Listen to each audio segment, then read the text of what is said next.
వీటిలో మళ్ళీ వేరియబుల్స్ ఉంటాయి. వేరియబుల్ టైప్స్ వచ్చేసి మనకు global variables and local variable అని 2 టైప్స్ ఉంటాయి. అండ్ స్కోప్ అని కూడా ఉంటుంది. వాటి గురించి నేను ఎక్స్ప్లెయిన్ చేస్తాను ఇప్పుడు. చెప్తాను. ఫస్ట్ గ్లోబల్ వేరియబుల్స్ తీసుకున్నాం.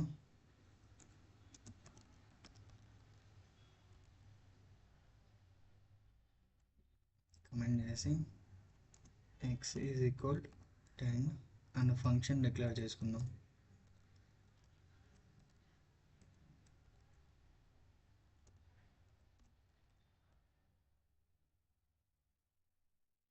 టెన్ ఇద్దామా మధ్యలో. ఫస్ట్ వాడికి ఎన్ని వచ్చాయి మార్క్స్ అనేటివి ఒక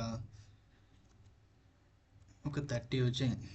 జస్ట్ పాస్ అయ్యాడు, కానీ వాడు ఎగ్జామ్ బాగా రాశాడు. అందువల్ల వాడు రీవాల్యుయేషన్ పెట్టినందుకు మార్క్స్ అనేవి వాళ్ళు రీక్యాలిక్యులేషన్ చేసి ఎంత వచ్చాయి చెక్ చేశారు. రీక్యాలిక్యులేషన్ చేస్తే వాడికి 60 వచ్చాయి. 60 వచ్చిన తర్వాత నేను ఫంక్షన్లోనే నీకు కాల్ చేస్తాను. ఇక్కడే నేను ప్రింట్ చేస్తాను.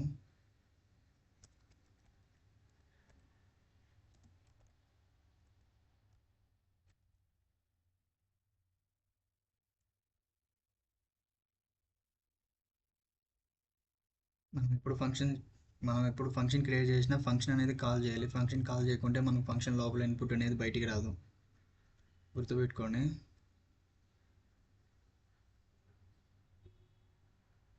రన్ చేద్దాం. మార్క్స్ ఎంత? 60. బిఫోర్ ఎన్ని మార్క్స్ వచ్చాయి వాడికి? 30 మార్క్స్ వచ్చాయి. కానీ వాడు ఏ రివాల్యుయేషన్ పెట్టేదానికి ఎన్ని వచ్చాయి చెక్ చేసేదానికి రీక్యాలిక్యులేషన్ చేసేదానికి వాడికి 60 వచ్చాయి.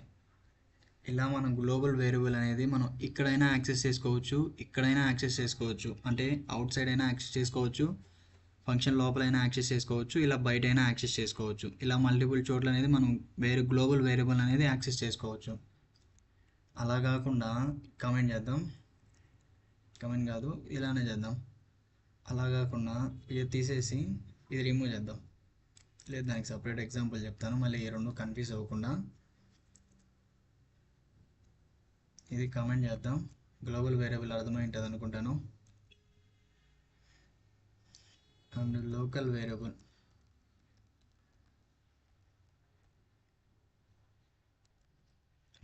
వేరియబుల్ అనేది ఇప్పుడు మనకు ఫంక్షన్ లోపలనే ఉంటుంది.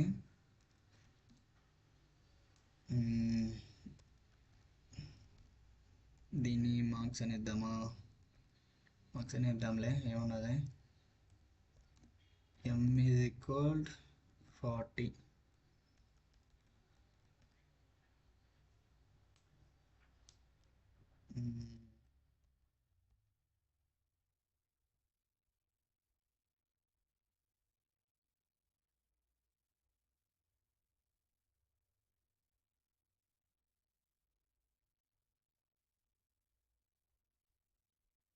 ఫంక్షన్ని కాల్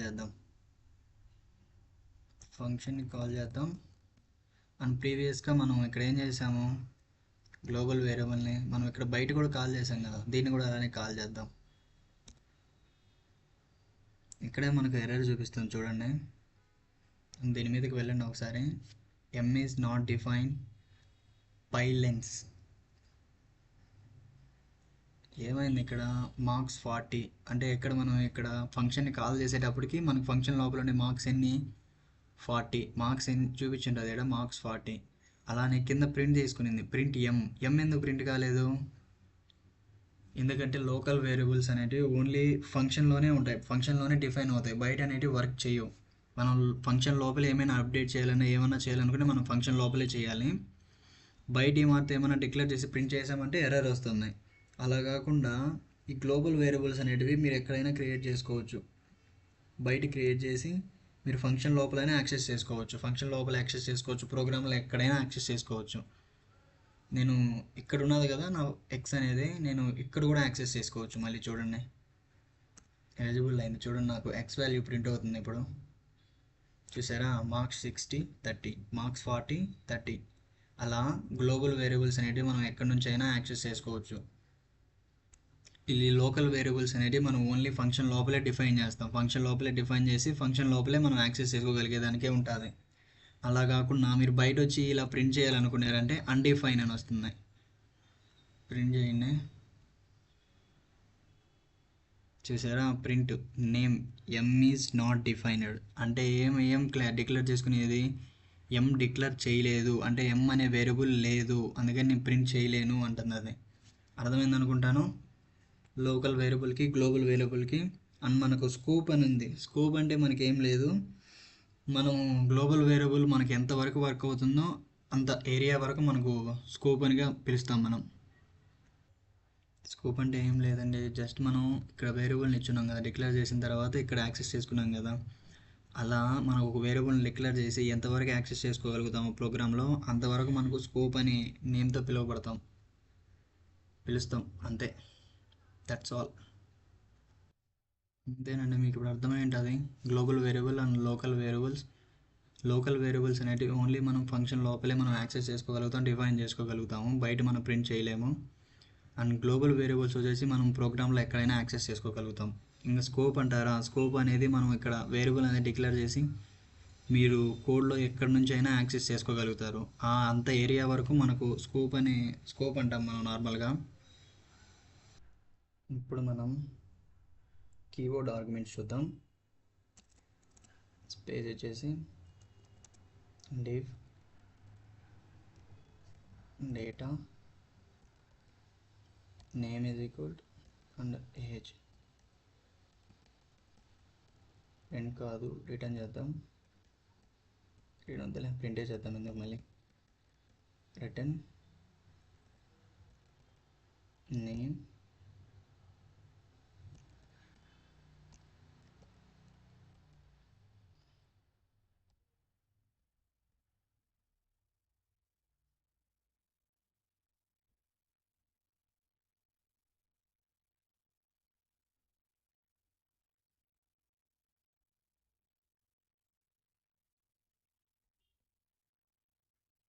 ప్రింట్ పంపించాలి నేమ్ అనేది పంపించాలి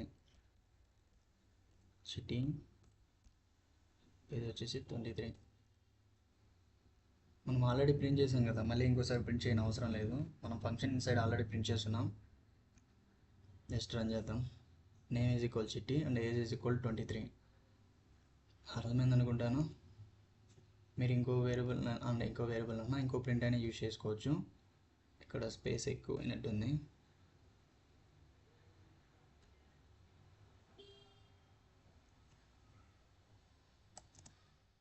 ఇక్కడ స్పేస్ ఉంటే బాగుంటుంది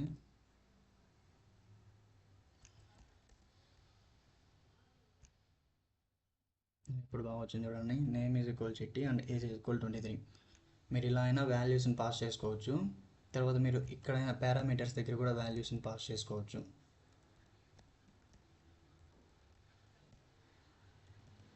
ఇలా కూడా పాస్ చేసుకోవచ్చు ఇలా కూడా వర్క్ అవుతుంది దీన్నే మనం కీబోర్డ్ ఆర్గ్యుమెంట్స్ అని అంటారు కీబోర్డ్ పారామీటర్స్ అయినా చేసుకోవచ్చు కీబోర్డ్ ఆర్గ్యుమెంట్స్ అయినా చేసుకోవచ్చు చూసారా name is equal city and age is equal 23 మీరు ఇదే మాతో మీరు ఆర్గ్యుమెంట్స్ రూపంలో కూడా పంపించుకోవచ్చు ఇక్కడ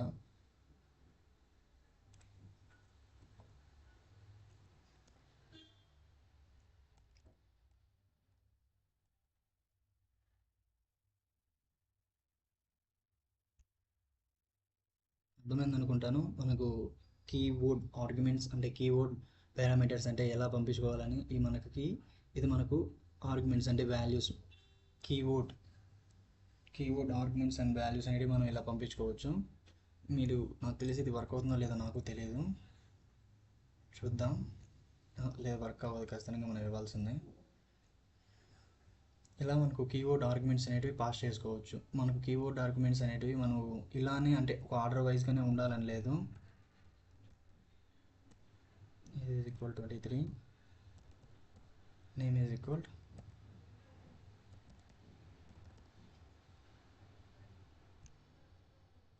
చూసారా మనం ఇక్కడ ఏమి ఇచ్చాము ఆర్డర్ వైజ్గా లేకుండా మనకు రివర్స్ ఇచ్చాను నేను age is equal 23 name is equal చిటీ అది ఎలా స్టోర్ చేసుకునింది నేమ్లో చిటీ స్టోర్ చేసుకునింది ఏజ్లో వచ్చి 23 అలా కాకుండా మీరు కీస్ అనేది యూజ్ చేయకుండా నార్మల్గా పాస్ చేశారంటే ఫస్ట్ వచ్చేసి 23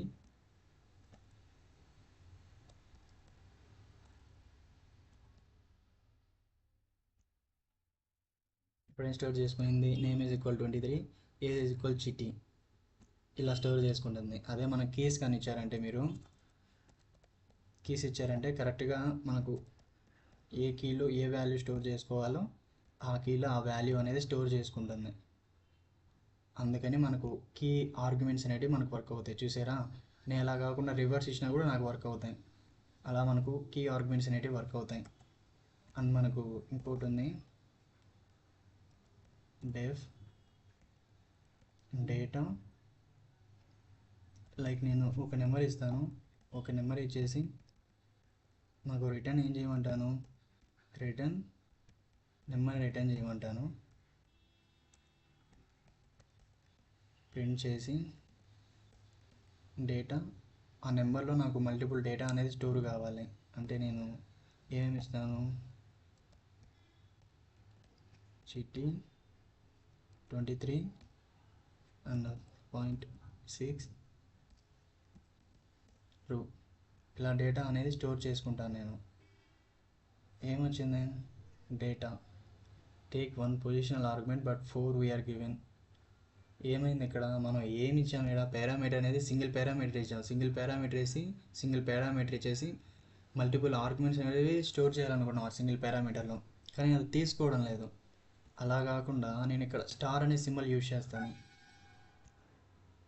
తీసుకునింది, ఎందుకు తీసుకునింది, స్టార్ అనేది మనకు స్పెషల్ పారామీటర్గా వర్క్ అవుతుంది. ఈ పారాంథసిస్ లోపల మనం ఇన్సైడ్, అంటే మనం ఏదైతే పారామీటర్ ఇస్తామో ఆ పారామీటర్కి ముందు సైడ్ ఒక స్టార్ అనేది యూజ్ చేసామంటే మనకు డేటా అనేది ఒకే, అంటే ఒక ఆర్గ్యుమెంట్, ఒక పారామీటర్లో మనకు మల్టిపుల్ డేటా అనేది స్టోర్ అవుతుంది. మల్టిపుల్ డేటా అనేది ఎలా స్టోర్ చేశాను చూసారు కదా. మీకు ఒక రియల్ టైం ఎగ్జాంపుల్ చెప్తాను, ఇది కమెంట్ చేద్దాం. నా దగ్గర ఒక స్టూడెంటే ఉన్నాడు, అంటే స్టూడెంట్ మార్క్స్ ఉన్నాయి. మార్క్స్ వాడికి మల్టిపుల్ డేటా అనేది వస్తుంది కదా, అంటే మల్టిపుల్ మార్క్స్ అనేవి వస్తాయి వాడికి, తెలుగు, హిందీ, ఇంగ్లీష్ అని. రియల్ టైం ఎగ్జాంపుల్ చెప్తాను, రిటర్న్ మార్క్స్. ఒక తెలుగు తీసుకున్నాం, Telugu subject, Telugu, Hindi, maths, science, Telugu, English కూడా పెడితే మంచిది కదా, ఇంగ్లీష్. ఇలా 3 ఆబ్జెక్ట్స్ అనేవి తీసుకున్నాను, అంటే వేరియబుల్స్ అయినా అనుకోవచ్చు, ఆబ్జెక్ట్స్ అనేవి అనుకోవచ్చు. తీసుకున్న తర్వాత దీనికి ఏం చేశాను, స్టూడెంట్ అనే నా ఫంక్షన్ ఇచ్చాను. నా ఫంక్షన్ వచ్చేసి, నా ఫంక్షన్కి తెలుగు ఎన్ని వచ్చాయి, 30 వచ్చాయి. అండ్ మ్యాథ్స్ ఎన్ని వచ్చాయి, 40. ఇంగ్లీష్ ఎన్ని వచ్చాయి, 40 వచ్చాయి. అండ్ హిందీ ఎన్ని వచ్చాయి, 30. అండ్ మ్యాథ్స్ ఎన్ని వచ్చాయి, 50. సైన్స్ ఎన్ని వచ్చాయి, ఒక 60. ఇలా మల్టిపుల్ డేటా అనేది ఇచ్చాను. ప్రింట్ చేద్దాం ఇప్పుడు. ప్రింట్ చేసి ఫస్ట్ ఏం యూజ్ చేస్తాం అనేది సబ్జెక్టు తెలుగు.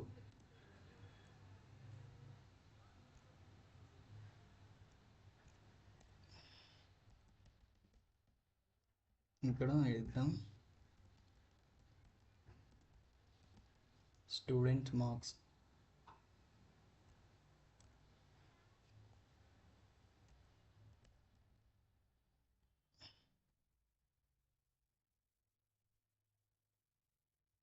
ఫస్ట్ ఏముంది, Telugu subject.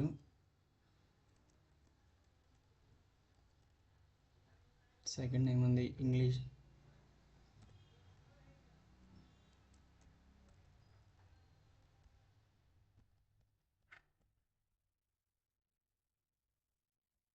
English English and totally మనం 1 2 3 4 5, 1 2 3 4 5 ఇంకోటి తీసుకుందాం. ఇంగ్లీష్ తర్వాత హిందీ,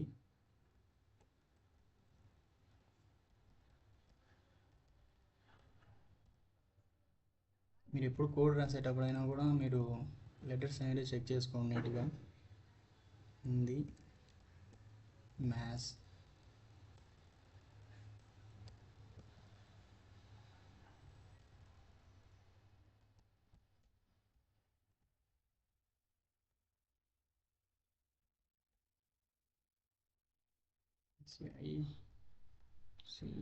సైన్స్. ఎగ్జాంపుల్ బాగా అర్థం చేసుకోండి. కింద క్లియర్ చేస్తున్నంత లోపల ఏం చేశాను నేను ఇక్కడ చూడండి. నా ఫంక్షన్ అనేది డిక్లేర్ చేసుకుని నా ఫంక్షన్ నేమ్ వచ్చేసి స్టూడెంట్ మార్క్స్కి ఏమి ఇచ్చాను, నేను నార్మల్గా ఇస్తాను. నార్మల్గా ఇచ్చానంటే ఏం చేస్తాను చూడండి.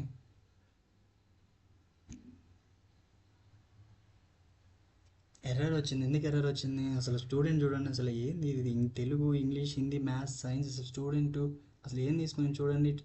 Student takes only one positional argument but where given to the five ఇచ్చాం మనం. అలాంటప్పుడు ఏం చేయాలి, ఈ స్టార్ అనేది మనకు స్పెషల్ పారామీటర్ ఆపరేటర్ అనేదిగా యూజ్ అవుతుంది మనకు.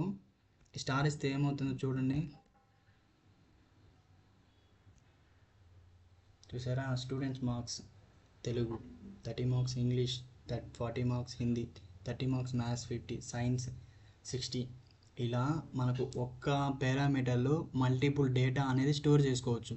ఇలా మనకు ఈ స్పెషల్ ఆపరేటర్ అనేది యూజ్ అవుతుంది. ఈ స్పెషల్ పారామీటర్ అంటారు దాన్ని, ఆపరేటర్ అంటున్నాను. ఈ ఇంటూని గుర్తుపెట్టుకోండి, ఇది మనకు చాలా బాగా యూజ్ అవుతుంది. మీరు ఎప్పుడైనా ఏదైనా కోడింగ్ రాసేటప్పుడు దీన్ని మాత్రం ఇంపార్టెంట్. ఇది మీకు అర్థమైంది అనుకుంటాను. ఏం చేశాను నేను ఇక్కడ, డెఫ్ స్టూడెంట్ ఈజ్ ఈక్వల్ మార్క్స్ అని నేను పారామీటర్ అనేది డిక్లేర్ చేసుకున్న తర్వాత దాని ముందర ఈ స్టార్ సింబల్ అనేది పెట్టుకున్నాను. స్టార్ సింబల్ అనేది మనకు స్పెషల్ ఆపరేటర్. దీంట్లో మల్టిపుల్ డేటా అనేది స్టోర్ చేసుకోవచ్చు. ఇది సింగిల్ పారామీటర్లో మల్టిపుల్ డేటా స్టోర్ చేసుకోవచ్చు. రిటర్న్ ఏం చేసుకున్నాను నేను, మార్క్స్ అనేది రిటర్న్ చేసుకున్నాను. మార్క్స్ రిటర్న్ చేసుకుని ఏం చేశాను, ఫస్ట్లో వచ్చిన మార్క్స్ ఎంత వస్తుంది అంటే, ఫస్ట్ ఎంత 30 వచ్చిన మార్క్స్ దేంట్లో స్టోర్ అవ్వాలి, తెలుగులో. 40 వచ్చిన మార్క్స్ దేంట్లో స్టోర్ అవ్వాలి, ఇంగ్లీష్లో. ఇంకా 30 వచ్చిన మార్క్స్ దేంట్లో స్టోర్ అవ్వాలి, హిందీలో. అలా ఎన్ని ఇచ్చాను నేను, 1 2 3 4 5 అనే నేను డేటా వాల్యూస్ అనేది పంపించాను. ఇక్కడ నేను ఎన్ని ఆబ్జెక్ట్స్ అనేది క్రియేట్ చేసుకున్నాను, Telugu, English, Hindi, maths, science. ఇలా నేను 5 ఆబ్జెక్ట్స్ అనేది క్రియేట్ చేసుకున్నాను, వేరియబుల్స్ లాగా క్రియేట్ చేసుకుని దాంట్లో నా ఫంక్షన్ అనేది కాల్ చేసి దాంట్లో వాల్యూస్ అనేది పాస్ చేశాను. ఎన్ని పాస్ చేశాను, 5 వాల్యూస్ అనేది పాస్ చేసిన తర్వాత నాకు ఒక్కొక్క దాంట్లో వచ్చిన వాల్యూ ఎంత వచ్చిందని, ఏ సబ్జెక్ట్కి ఏ వాల్యూ వచ్చిందని కింద ప్రింట్ చేసుకుని నాకు స్టూడెంట్ మార్క్స్ ఎలా వచ్చాయో చూడండి. ఇప్పుడు నాకు ఇలా మనకు స్టార్ అనే సింబల్ వర్క్ అవుతుంది. దీన్ని కామెంట్ చేద్దాం. ఇలానే మనకి ఇంకొక ఫంక్షన్ ఉంది, డెఫ్.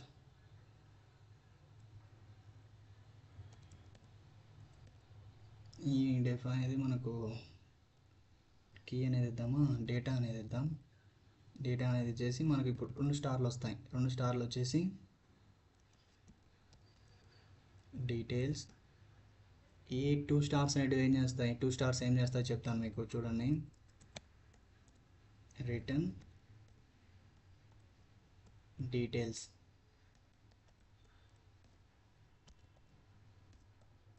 Name is equal city, age is equal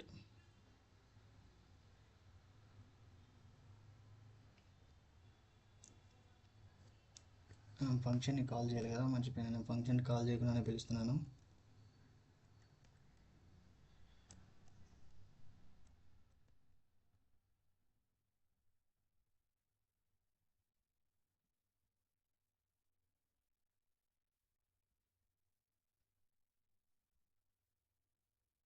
చూసారా, ఈ డబుల్ స్టార్ అనేది ఎలా యూస్ అయింది, నాకు డేటా అనేది రిటర్న్ చేసిన తర్వాత నాకు కీ వాల్యూస్ పేర్లో నాకు రిటర్న్ చేసింది. కీ వాల్యూస్ పేర్ అనేది మనకు డేటా అనేది చాలా క్లియర్గా ఉంటుంది.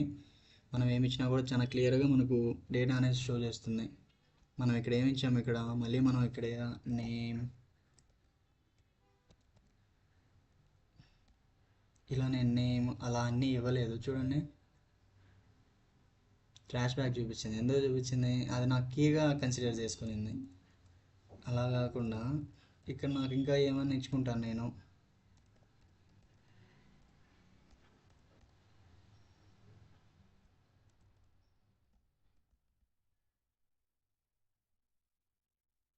చూసారా ఎలా ప్రింట్ అయిందని, అర్థమైంది అనుకుంటాను. మనం ఈ డబుల్ స్టార్ అనేది ఎందుకు యూజ్ చేస్తామని. మనకు డబుల్ స్టార్ యూజ్ చేసినప్పుడు మనకు ఆటోమేటిక్గా వాల్యూస్ అనేటివి కీ వాల్యూస్ పేర్లో మనకు ప్రింట్ అవుతాయి.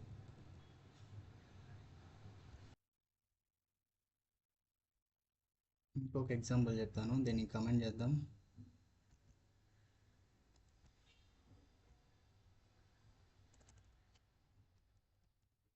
def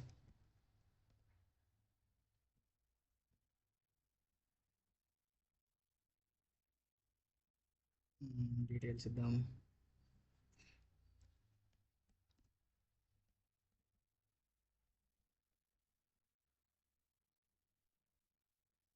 లేకుంటే ఇన్సైడ్ ఏదన్నా యూజ్ చేద్దామా?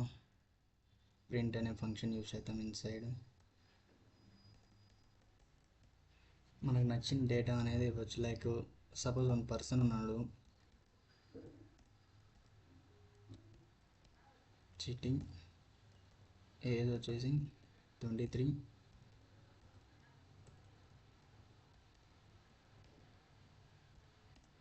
Location is equal India.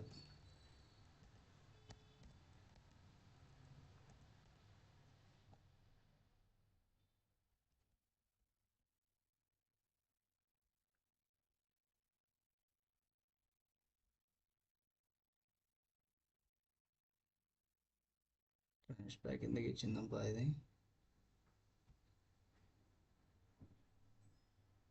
Okay okay, నేను డీటెయిల్స్ అనేది ప్రింట్ చేయలేదు, ఇక్కడ మర్చిపోయాను.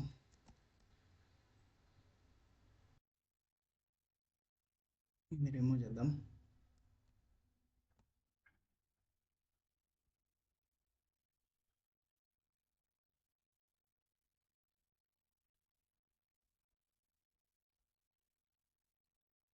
ప్రింట్ చేద్దాం, వర్క్ అవుతుందో లేదో చూద్దాం. ఇప్పుడు వర్క్ ఎందుకు వర్క్ కాదు? Data data data data data అనే నేమ్ ఇచ్చాను కదా నేను ఫంక్షన్కి. I think now it will work. Yeah, ఒక డేటా అనేది మనం ఇలా తీసుకోవచ్చు. అలానే మనం డేటా అనేది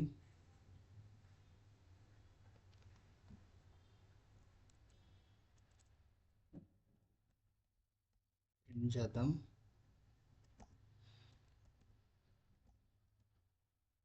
ఇలా వర్క్ అవుతుందో లేదో నాకు తెలియదు.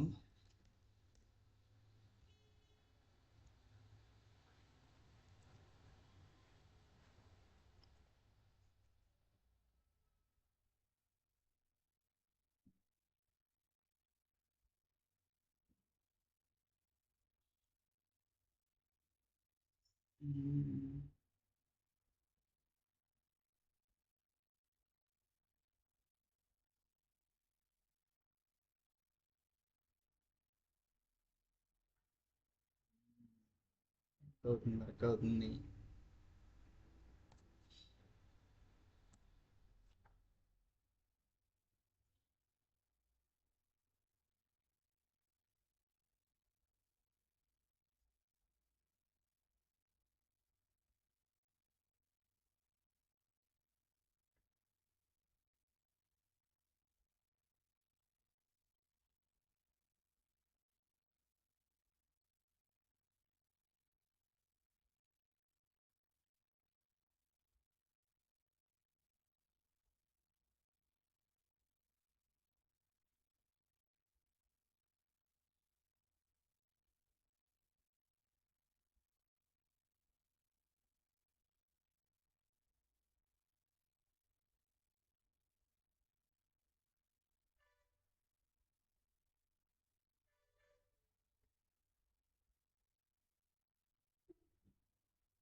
City is 23, location India.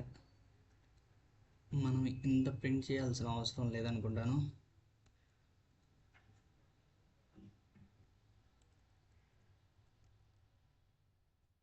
Just detail print చేస్తే చాలు అనుకుంటాను.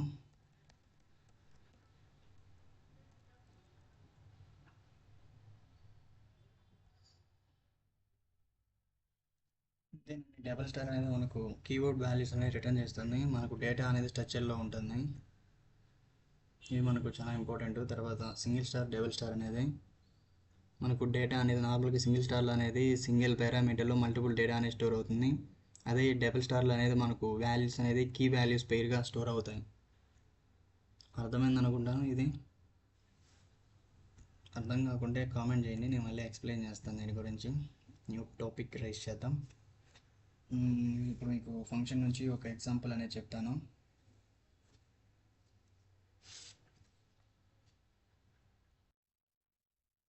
ఒక చిన్న రియల్ టైం ఎగ్జాంపుల్ చెప్తాను. మనకు లాగిన్ ఆథెంటికేషన్ గురించి చూద్దాం. ఒక small code def login user name password 2 parameters అనేది తీసుకున్నాను. దీంట్లో మనం ఫర్ లూప్ ఎలా యూజ్ చేయాలి, for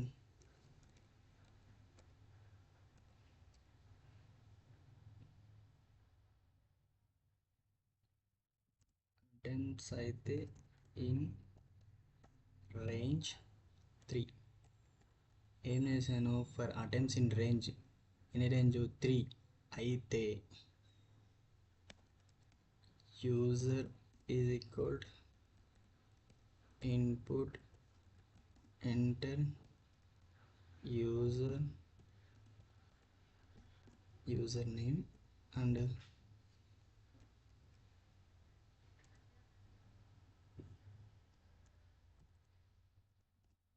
password is equal enter password. Enter చేసిన తర్వాత if user is equal to user name అయితే అండ్ పాస్వర్డ్, మనకు పాస్వర్డ్ ఎలా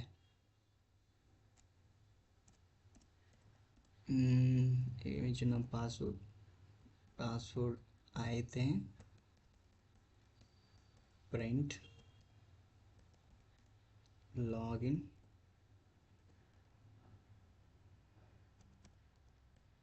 సక్సెస్ఫుల్లీ.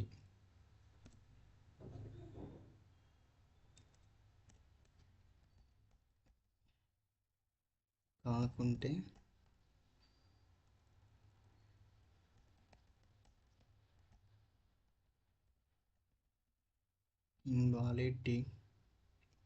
Invalid details.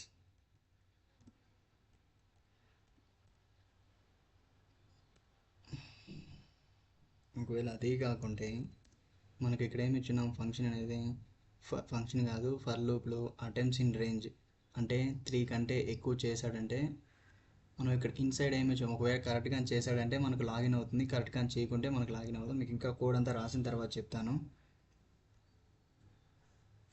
క్లియర్ చేసేసి user not is equal to user name and వాడు not is equal to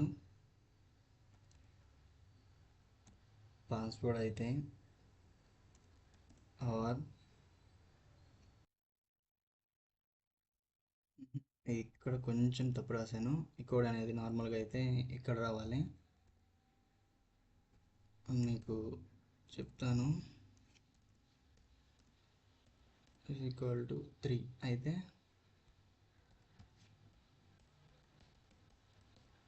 print account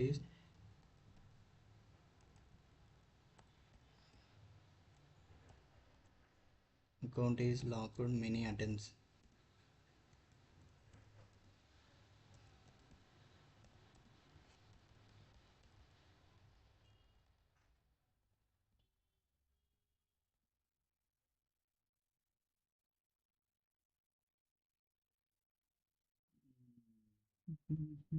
ఇంకా మనం ఫంక్షన్ని కాల్ చేద్దాం. ఫంక్షన్కి ఇప్పుడు మనం ఆర్గ్యుమెంట్స్ అనేది పాస్ చేయాలి కదా, మనం ఇక్కడ పారామీటర్స్ అనేది వదిలిన తర్వాత ఆర్గ్యుమెంట్స్ పాస్ చేయాలి. యూజర్ నేమ్ ఏమిద్దాం, చీటీ. పాస్వర్డ్ ఏమిద్దాం, పైథాన్ 2 3 4 5. వన్ తీసేద్దాం. కోడ్ అనేది బాగా అర్థం చేసుకోండి, ఒకసారి చూసుకోండి కోడ్ని, నేను ఎక్స్ప్లెయిన్ చేస్తాను.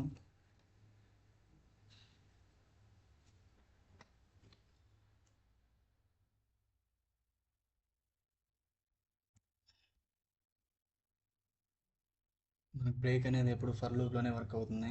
ఇఫ్ కండిషన్లో నేను ఇప్పుడు పెట్టాను, ఎందుకంటే మనం ఫర్ లోపల ఉన్నాం కాబట్టి మనకు వర్క్ అవుతుంది. నార్మల్గా అయితే ఇఫ్లో ఉండదు, వర్క్ అవ్వదు.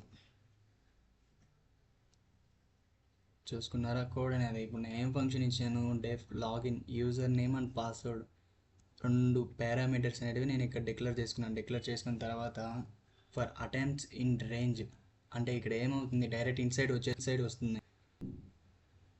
ఇన్సైడ్ వచ్చిన తర్వాత ఏం చెక్ చేసుకుంటుంది, ఏమడుగుతుంది, మనకు పాస్వర్డ్ అండ్ యూజర్ నేమ్ అనేది చెక్ చేసుకుంటుంది. ఆ రెండు చెక్ చేసుకొని ఆ రెండు కానీ కరెక్ట్ అయితే ఏం చేయాలి, user name is equal to user name, అంటే user is equal to user name అయితే and password is equal to password అయితే లాగిన్ సక్సెస్ఫుల్లీ అవ్వాలి. అక్కడికి నాకు బ్రేక్ అవుతుంది అంటే అక్కడికి నాకు లూప్ అనేది ఎండ్ అవుతుంది, బ్రేక్ అయిపోతుంది. అలా కాకుండా ఎల్స్ ప్రింట్ అంటే నాకు పాస్వర్డ్ కానీ ఏదైనా తప్పించానంటే ఇన్వాలిడ్ డీటెయిల్స్గా వచ్చి మళ్ళీ నాకు లూప్ దగ్గరికి వెళ్తుంది. అలా నాకు రేంజ్ ఎంత ఇచ్చాను నేను, 3 అంటే 3 టైమ్స్ అనేది నన్ను అలా అడిగేసిన తర్వాత 3 టైమ్స్ అనేది లిమిట్ అయిపోయిన తర్వాత డైరెక్ట్గా ఈ లూప్ అనేది ఫెయిల్ అవుతుంది. ఈ లూప్ ఫెయిల్ అయిందంటే నాకు ఎక్కడికి వస్తుంది, if statements and is equal 3 అయితే అంటే 3 టైమ్స్ అనేది నేను ఎంటర్ చేస్తే and password not is equal to password are user name not is equal to user name అయితే నాకు ఆటోమేటిక్గా ఏం ప్రింట్ అవ్వాలి, print account is locked many attempts.